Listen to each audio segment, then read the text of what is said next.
In the headlines, supplementary elections, voting begins in Rivers, Kebbi, Adamawa, other states.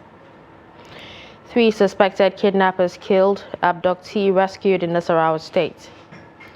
Nigeria's inflation rate rises to 22.04%, third consecutive increase in 2023. And away from Nigeria, dozens killed in Democratic Republic of Congo village attacks. Hello and welcome to Trust News Update. I'm Darshan Hussaina Usman.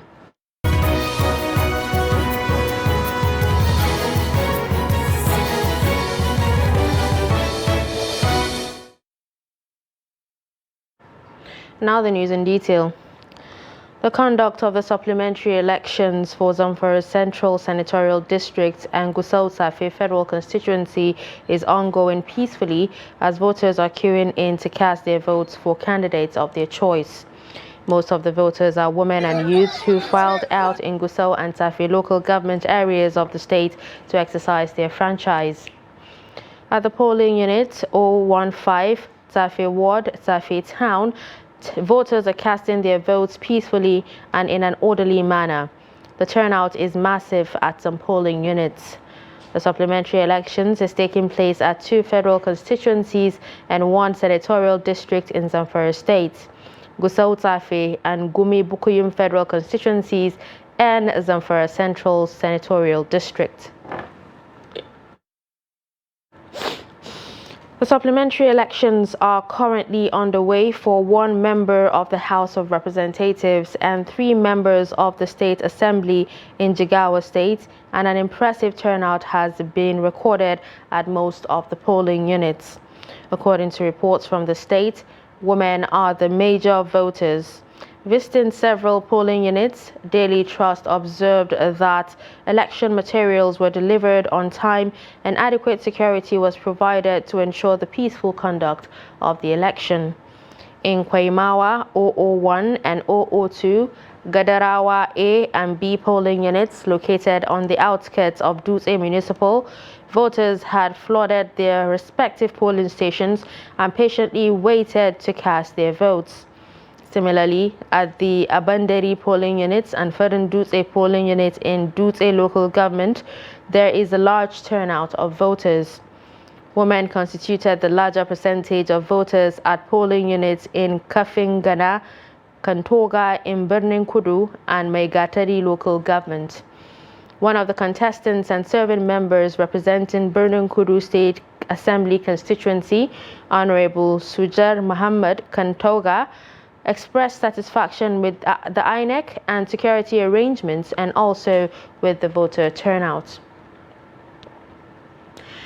Now moving on to Kano State, we have our reporter Idris Jibrin sending us an update on the ongoing supplementary elections in the state. Well, voting into the supplementary elections across many parts of Kano State which were affected has since commenced. You can see behind me all these people are voters and agents of various political parties who've been here since morning trying to cast their votes. You may recall that 2 House of Representatives elections were cancelled by the INEC, though not totally cancelled, but some words were cancelled by the Independent National Electoral Commission during the governorship and state assemblies national election, and also during the presidential and national assemblies elections. Here in Kano, we have Dogwa Tudunwada Federal Constituency, where some words were cancelled and the supplementary election is taking place today. And also we have Fage Federal Constituency, where also some words were cancelled by the Independent National Electoral Commission due to either violence or overvoting. Supplementary election is also taking place in those particular wards, and this one is part of them. There are also some about 13 local government which were affected by the state assembly elections, and supplementary elections is also taking place across these 13 local government. Now, initially this morning, election could not start till around 9 and 10 a.m. in some polling units because the electoral materials could not arrive in time. But then as of this moment, as I'm talking to you, this is almost 12 p.m. I can tell you that voting is going on simultaneously in almost all these places, even though it did not start on time. And so far, we have not had any report of violence or breakdown of law and order because we have seen the presence of heavy security men. Yesterday, the police commissioner confirmed to us that about 2,000 police officers were deployed in all these places where the supplementary elections will be taking place. So we are watching the situation to see how it will be from now on to 2:30 or Meanwhile, there is heavy presence of security operatives at polling units where supplementary elections are taking place today in Birnin Kebbi local government area of Kebbi State. Security operatives from the military, police, civil defense, immigration, and the LEA are at every strategic area of the polling units. During Daily Trust correspondence coverage of the polling units where elections are being held at polling units 015 Upper Sharia Court in Ambursa, polling unit 021 Kardi Service Center, polling unit 005 Government Day Secondary School Kalgo, polling unit 009 Wuro Gauri and Badariya Gari, Hirishi Gari, all in Birnin Kebbi local government area of the state. The security personnel were strongly stationed at various positions at the polling units while voting is ongoing. Daily Trust reports that there is heavy army patrol of areas where elections are being held, and soldiers are seen in armored vehicle and military vans. Still on electoral matters, the Independent National Electoral Commission in Yobe State has declared Ibrahim Bomai as the duly elected senator representing Yobe South District. Announcing the result on Saturday at the Federal Technical College of Education, Potiskum, the returning officer, Abacha Melemi, explained that Bomai of the All Progressives Congress polled 69,596 votes to defeat his closest opponent of the People's Democratic Party, Halilu Mazagane, who polled 68,885 votes. INEC had earlier declared the election in the zone as inconclusive due to overvoting at Manawachi polling unit in the Fika local government area of the state. The returning officer, who could not entertain questions, told journalists that his mandate was just to declare the winner. Now, away from electoral matters and to security, Nasarawa State Police Command has killed 3 notorious kidnappers who have been terrorizing the residents of Sabangidang in Lafia East development area of the state. In a statement signed on Saturday by the police public relations officer, Ramhan Nansel, said the command also rescued a victim. The victim, Ezekiel Luka, was kidnapped on Asakio Sabangida Road in Lafia East development area. According to the statement, Commissioner for Police Mayaki Baba appreciated the officers for a job well done and charged them to sustain the tempo and rid the state of criminals.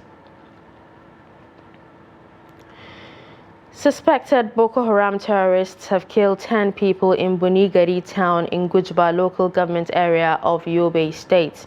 The incident happened on Thursday evening when one Abbashe Tigawi, aged 40, was kidnapped and killed by the terrorists after he went to cut grey wood. Sources say friends and relatives of the victim grouped themselves to search for him, but they were ambushed and killed by insurgents in the area.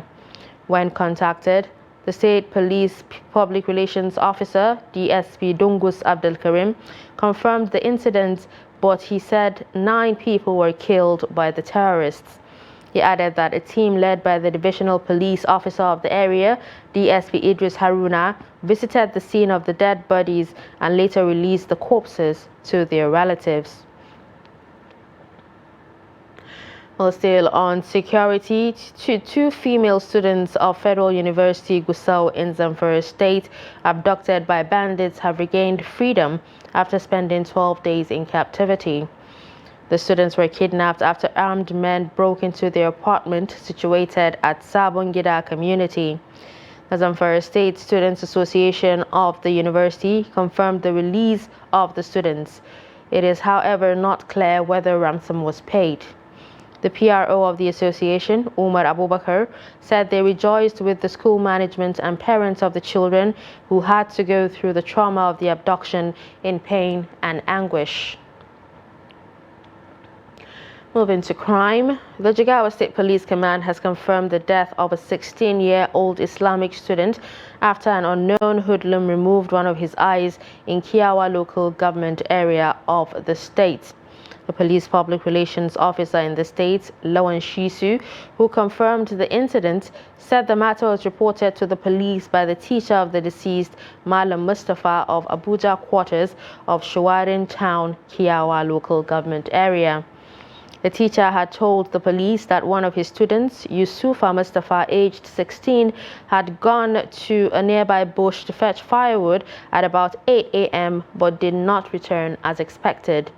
After a search, the unfortunate student was found in a pool of blood with one of his eyes missing and was confirmed dead at the Dutse General Hospital, where he was taken for medical attention. The police image maker gave assurances that efforts to arrest the perpetrators have been intensified. You're watching Trust News Update. Coming up after the break, we take a look at how to cope with Ramadan fast while multitasking. Stay with us. Good morning, Nigeria. Year after year, they have informed, educated, and entertained us. When you needed information, knowledge, or an escape. From generation to generation, the Nigerian broadcasting industry has worked tirelessly to serve you. And now, this service will finally be recognized. Come May 17th this year, broadcasters all over Nigeria will gather at a hotel and suites for the maiden edition of the Nigerian Broadcasting Awards, an award ceremony set to reward hard work and excellence in the broadcast media. Voting starts on 20th April and ends on 4th May 2023. Visit www.tnbawards.ng to vote now. They've served and they're still serving. It's time we say thank you. This award is organized by the Broadcasting Organizations of Nigeria, Bonn.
Blast TV, documenting the Nigerian story.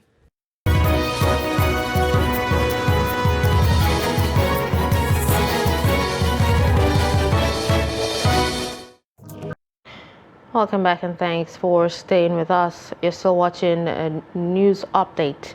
Here's a recap of our top stories. We told you that supplementary elections voting begins in Rivers, Kebbi, Adamawa and other states. We also told you that 3 suspected kidnappers killed, abductee rescued in Nasarawa State. Moving to more stories, about 20 meters of the About 20 members of the Islamic movement in Nigeria, otherwise known as Shiites, sustained varying degrees of injuries when police operatives dispersed them during a procession to mark the International Quds Day. One of the leaders of the movement, who addressed journalists after the clash, Yunusa Lawal, said they were on a peaceful procession to say no to the continued illegal occupation of Palestine by Israel before the police allegedly attacked their members. He condemned the continuous incursions into Al-Aqsa Mosque and occupation of Palestine by Zionist Israel regime and the continuous denial of Sheikh Ibrahim Zakzaki and his wife Mualima Zina their travel passports to enable the couple to travel for medical treatment. The police spokesperson, DSP Muhammad Jaligay, is yet to comment on the matter.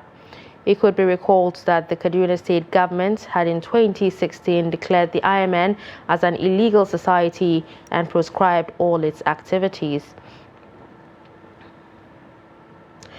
Residents of some communities along the Ilorin-Ogbomosho dual carriageway have staged a protest over the activities of a quarry company which they say constitute environmental hazards to them. While they're calling for the stoppage of blasting, the quarry company, which initially claimed ignorance of their plight, has however promised to address it soon.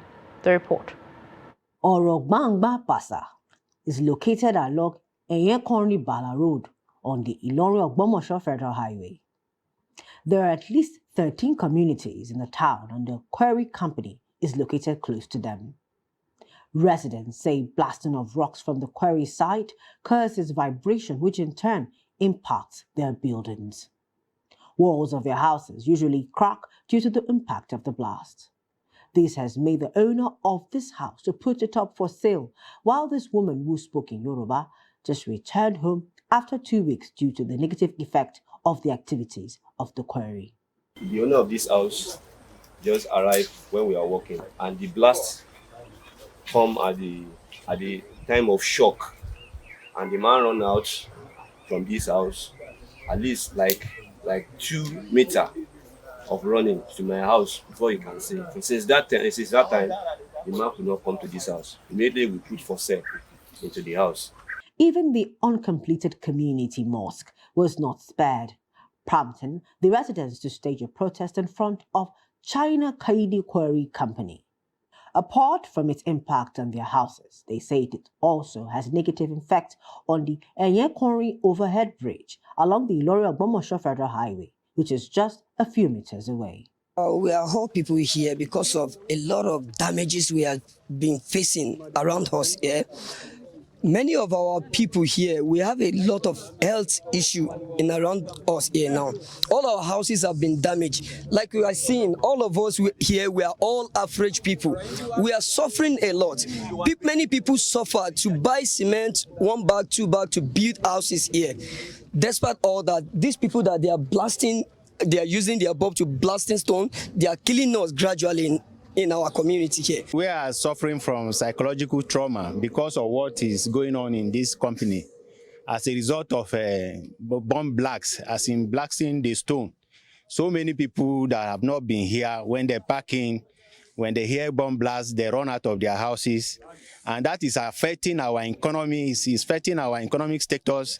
People have been losing. In fact, it is God that have been saving some people because they have to use a stone that will come up and fall on people's houses. Although they initially claimed ignorant, authorities of the company have, however, promised to look into the plight of the community. Though we could say that we've never heard of their complaint before, the time we did, I myself and the manager and some kind of people, we went there and then paid them a courtesy visit. We go around and then look at their damages and which we are working on. The protesters were also at the Federal Secretariat Ilorin to submit another letter to the Ministry of Mines and Steel Development, as they fear that the effect of the blasting of the rocks could affect the expressway soon, if not checked. Muslim housewives have their hands full with increased daily tasks during the holy month of Ramadan, even as they are not exempted from fasting. Coping with these multiple tasks requires smart Muslim housewives to be creative and manage their time carefully to deliver efficiently. Hamid Oyegbade files in this report as put together in our studio. Fasting in the month of Ramadan is obligatory for all Muslim men and women as prescribed by Allah. During this holy month, the role of Muslim housewives in their respective homes is more pronounced.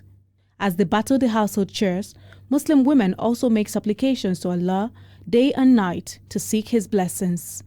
As a Muslim housewife and a career woman, I ensure that every morning I wake up around 3 a.m., wake up and wake my family members to prepare sahur. Then after the sahur, we go for the subuhi, the morning prayers. After the morning prayers, I prepare to go to work. By 3:30 during Ramadan, perform ablution, do 2 rakah of nawafil. After then, I will move to the kitchen, prepare food for the family. Then after the sahur, then I have the growing children. So some will be sweeping the floor, cleaning the house, and before subuhi. After the subuhi, we move to the mosque. When I come back from the mosque, then I have to rest till 7 to 7:30.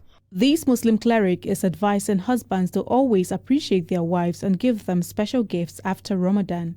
The ability for women folks to multitask during the Ramadan period and their specialty is recognized by Almighty Allah in the Holy Quran, where they recognize them as women folks in Surah An-Nisa.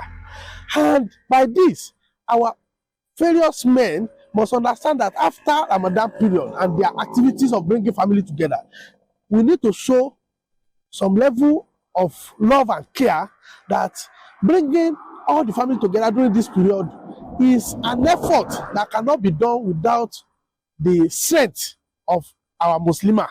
Meanwhile, it is the consensus of scholars that women who take good care of their homes, especially during Ramadan, would be favored by Allah.